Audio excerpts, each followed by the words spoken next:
నీరు ట్యాబ్లు ఇచ్చారు, చాలా ఉపయోగకరంగా ఉన్నాయి. టీచర్లు క్విజ్ కూడా కండక్ట్ చేస్తున్నారు, చాలా సూపర్గా ఉన్నాయి. అందులో టీచర్లు అడిగిన క్వశ్చన్స్కి టకా ఆన్సర్లు చెప్పగలుగుతున్నారు. శనివారం హోంవర్క్స్ కూడా వేస్తున్నారు. ట్యాబ్లోంచి కూడా చూస్తున్నాం మేము. సోమవారం కూడా ట్యాబ్లు చెక్ చేస్తున్నారు. ప్రజెంట్ ఆయనతోంటే మీరు అంతా చూసారు, అన్నీ చెక్ చేస్తున్నారు. టీచర్లు అందరూ చాలా ఉపయోగకరంగా చెప్తున్నారు. మాకు లెసన్స్ బాగా అర్థమవుతున్నాయి. టీచర్స్ చెప్పిన లెసన్స్తో పాటు చాలా అర్థమయ్యే విధంగా ట్యాబ్స్లో చెప్తున్నారు. మనకి ఇంగ్లీష్లో అర్థం కాకపోతే కొంతసేపు తెలుగులో చూసుకుని తర్వాత మళ్ళీ ఇంగ్లీష్లో చెప్పే విధంగా ట్యాబ్స్ని డిజైన్ చేశారు. కాబట్టి అవి మాకు చదువుకోవడానికి ఎంతో యూస్ఫుల్గా ఉన్నాయి.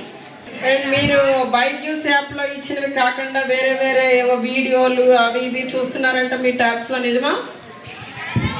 మరి మీ గురించి తెలుగుదేశం పార్టీ వాళ్ళు మాట్లాడుతున్నారు మీ తరఫున.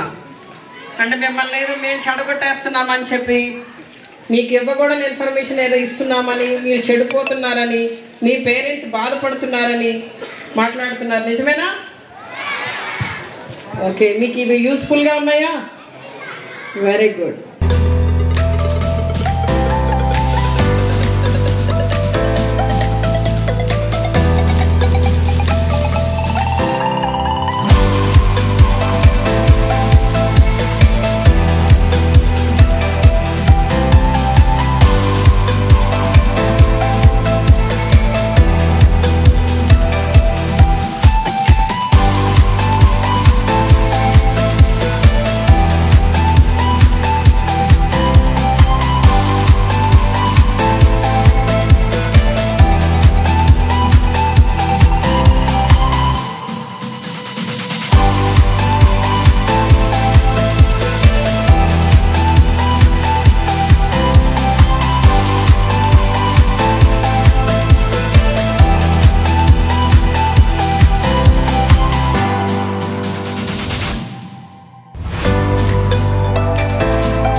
జగనన్న విద్యాశాఖలో ఎన్ని వినూత్నమైన మార్పులు తీసుకొచ్చారో మీ అందరికీ తెలుసు. ఈ రోజున ఈ గవర్నమెంట్లో విద్యార్థులుగా ఉన్న మీరందరూ కూడా చాలా అదృష్టవంతులు. మేము కూడా ఇలాంటి గవర్నమెంట్ స్కూల్స్లోనే చదువుకున్నాం. కానీ ఆ రోజున మా కోసం కానీ మా చదువుల కోసం కానీ ఎవ్వరు ఇంతగా ఆలోచన చేయలేదు, ఇంతగా ఎవరు పట్టించుకోలేదు. నిజంగా మీరు ఎంత అదృష్టవంతులు అంటే, జగనన్న గవర్నమెంట్లో మీరు చదువుకుంటున్నారు అంటే మీ పూర్వజన్మ సుకృతమే అనాలి. అంత చక్కగా అంతగా మీ అందరికీ కూడా విద్యను అందించాలి అంటే, విద్య అనేది ఒక సంపద. ఆ సంపద మీకు ఇవ్వాలని చెప్పి ఈ రోజున జగనన్న చాలా తపన పడుతున్నారు.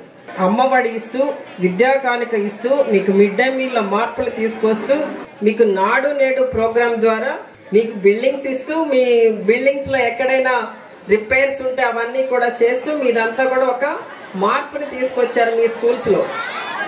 ఈ రోజున మీ అందరికీ కూడా డిజిటల్ ఎడ్యుకేషన్ ఇంట్రడ్యూస్ చేస్తూ, ఈ రోజున ఏదైతే 8th క్లాస్ చదువుతున్నారో విద్యార్థులందరికీ కూడా ఉచితంగా మీ అందరికీ కూడా ట్యాబ్స్ ఇవ్వడం జరుగుతుంది.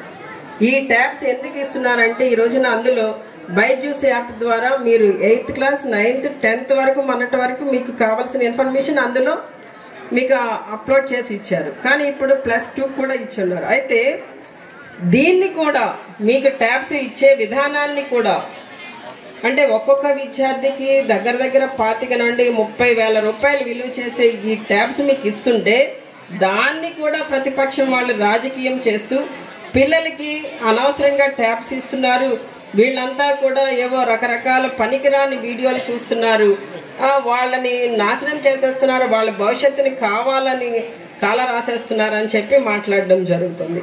ఇప్పుడు మీకు బైజూస్ యాప్ అందులో అప్లోడ్ చేసి ఇచ్చేటప్పుడు మీకు ఏది అవసరమో, ఎంతవరకు అవసరమో అంతవరకే ఇన్ఫర్మేషన్ అందులో ఉంటుంది. మిగిలినవి మీరు ఏవి చూడడానికి అవకాశం లేకుండా దానికి లాక్ చేయడం కూడా జరిగింది. ఆ విషయం వాళ్ళకి కూడా తెలుసు, మాట్లాడే వాళ్ళకి. అయినా కూడా ప్రభుత్వం మీద, ముఖ్యమంత్రి గారి మీద ఏదో ఒక బురద చల్లాలి. అంటే ఈ రోజున పిల్లలకి చేస్తున్న మంచి అనేది ప్రజల్లోకి వెళ్ళకూడదు. ఇప్పుడు 8th క్లాస్ చదువుతున్న పిల్లలు కానీ వాళ్ళ తల్లిదండ్రులకు మాత్రమే తెలుసు అది. మిగిలిన క్లాస్ పిల్లలకి కానీ వాళ్ళ తల్లిదండ్రులకు కానీ దీని మీద దృష్టి పెట్టరు. ఏదైతే బయట వాళ్ళు మాట్లాడుతున్నారో మీడియా ముందుకు వచ్చి దాని గురించి తప్పుగా మాట్లాడినప్పుడు ఓహో ఇలా తప్పు జరుగుతుందా అని వాళ్ళని డైవర్ట్ చేయడానికి ఈ రోజున ఇట్లా మాట్లాడుతున్నారు. ఈ రోజున మీరు పొందుతున్న లబ్ధి మీ తల్లిదండ్రులకి తెలియచేయండి. మేము ఇంతగా చక్కగా మీ ఆల్రెడీ మీ పేరెంట్స్కి కూడా కొంత అవగాహన ఉంటుంది, అయినా కూడా ఈ ట్యాబ్లో మీ బైజూస్ యాప్ ద్వారా మీరు పొందుతున్న లబ్ధి ఏంటన్నది వాళ్ళకి తెలియదు. అది మీరు మీ పేరెంట్స్కి తెలియచేయండి. తెలియచేస్తే వాళ్ళు కూడా హ్యాపీ ఫీల్ అవుతారు. ఖచ్చితంగా ఇలాంటి చక్కటి అవకాశాలు మీరంతా కూడా సద్వినియోగపరుచుకుని మీకున్న సమయాన్ని వినియోగించుకుంటూ చక్కగా చదువుకుని మరి ఏ స్కూల్లో అయితే మీరు చదువుతున్నారో ఆ స్కూల్కి, మీ టీచర్స్కి, మీ పేరెంట్స్కి, మీ గ్రామానికి మంచి పేరు తీసుకొచ్చే విద్యార్థులుగా మీరు ఎదగాలని మనస్ఫూర్తిగా మీ అందరినీ ఆస్వాదిస్తూ ఈ రోజున జగనన్న మీకు చేస్తున్న ప్రతి మంచికి కూడా మీరు ఎప్పుడు కృతజ్ఞత కలిగి ఉండాలని చెప్పి మీకు తెలియజేస్తూ సెలవు తీసుకుంటాను.